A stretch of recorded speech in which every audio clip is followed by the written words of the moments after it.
Om Swastiastu, Assalamualaikum warahmatullahi wabarakatuh. Salam sejahtera bagi kita semua, Shalom Nama Budaya. Terima kasih saya ucapkan kepada Bapak Iketut Sunarwijaya, SMSI, selaku dosen pengampu mata kuliah akuntansi, perbankan, dan LPD, yang telah memberikan kesempatan kepada kami kelompok 10 untuk menyampaikan hasil diskusi kami pada kali ini. Sebelum itu, izinkan saya memperkenalkan anggota dari kelompok 10 yang terdiri dari saya sendiri, Nilo Belanggarani, nomor absen 22. Pada kesempatan kali ini, saya bertugas sebagai moderator dan pemateri kedua, serta rekan saya, Lydia Tamoina, nomor absen 35, sebagai pemateri kedua. Pada kesempatan kali ini, kami akan membahas beberapa materi mengenai neraca LPD. Adapun sub-sub materi yang akan kami bahas, yaitu yang pertama, konsep dan prinsip neraca LPD, yang kedua, akun-akun yang masuk ke dalam neraca LPD, yang ketiga, menyajikan neraca sederhana LPD. Baiklah rekan-rekan, untuk mempersingkat waktu, kita langsung saja ke materi pertama yang akan dibahas oleh rekan saya, Lydia. Baik, terima kasih moderator. Di sini saya akan menjelaskan materi yang pertama tentang konsep dan prinsip-prinsip neraca pada LPD. Belum ada penelitian secara khusus menyatakan bahwa LPD menggunakan standar akuntansi tertentu. Konsep dan prinsip neraca secara umum tidak berbeda dengan neraca pada LPD, yaitu yang pertama, dasar penyusunan laporan keuangan. Laporan keuangan LPD disusun dengan menggunakan harga perolehan. Yang pertama, piutang usaha. Piutang usaha berupa kredit yang diberikan dicatat sebesar nilai perolehan dikurangi dengan cadangan atas kemungkinan piutang yang tidak dapat ditagih. 2. Beban ditanggungkan. Biaya praoperasi. Semua beban yang dikeluarkan sebelum beroperasi komersial ditanggungkan pembebanannya dan diamortisasi selama tahun dengan tarif amortisasi 25% setiap tahun dari nilai saat transaksi. Yang kedua, kebijakan akuntansi LPD. Kebijakan akuntansi LPD adalah prinsip-prinsip dasar dalam pelaporan keuangan yang disusun berdasarkan kesepakatan bersama sesuai dengan aturan dan standar yang berlaku. Beberapa contoh mengenai kebijakan akuntansi LPD meliputi: yang pertama, scan of out, daftar rangkaian akun-akun yang membantu pemrosesan data dan pelaporan. 2. Kode akun, kode yang ditetapkan secara umum di LPD.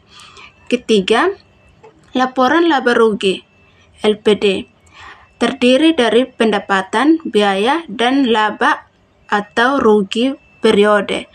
Keempat, laporan arus kas menyajikan informasi tentang penerimaan dan pengeluaran kas selama suatu periode. Laporan posisi keuangan terdiri dari 3 bagian utama, yaitu aktiva, utang, dan modal.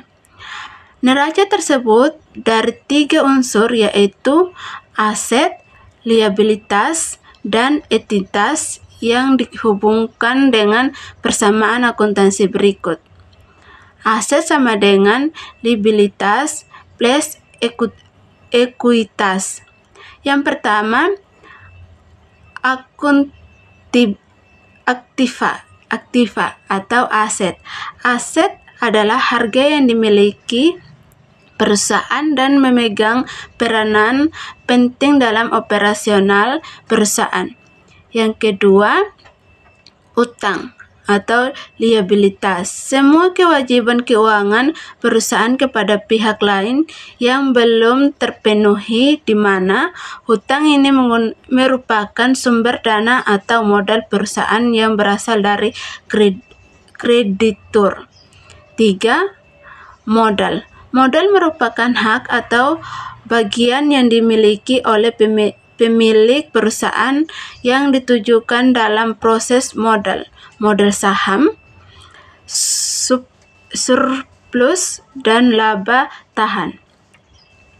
Atau dengan kata lain, modal yaitu kelebihan nilai aktiva yang dimiliki oleh perusahaan terhadap seluruh utang-utang.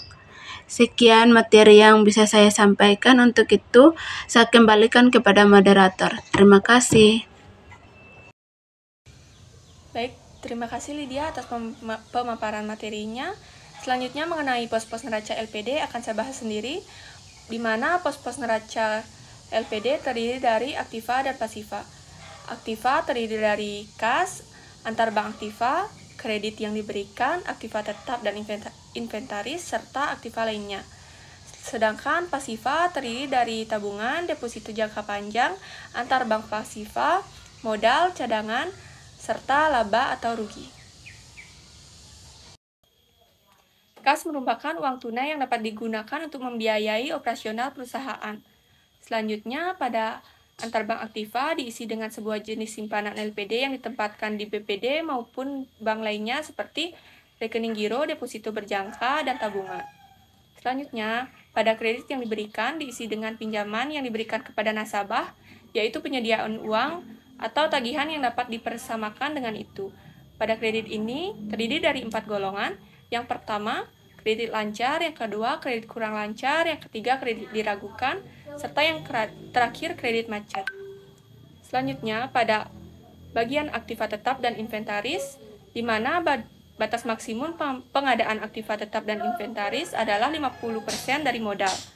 Pada aktiva tetap dan inventaris terdiri dari harga perolehan dan akumulasi penyusutan, di mana akumulasi penyusutan dapat dihitung melalui dua metode. Yang pertama, metode garis lurus, yang kedua, metode saldo menurun.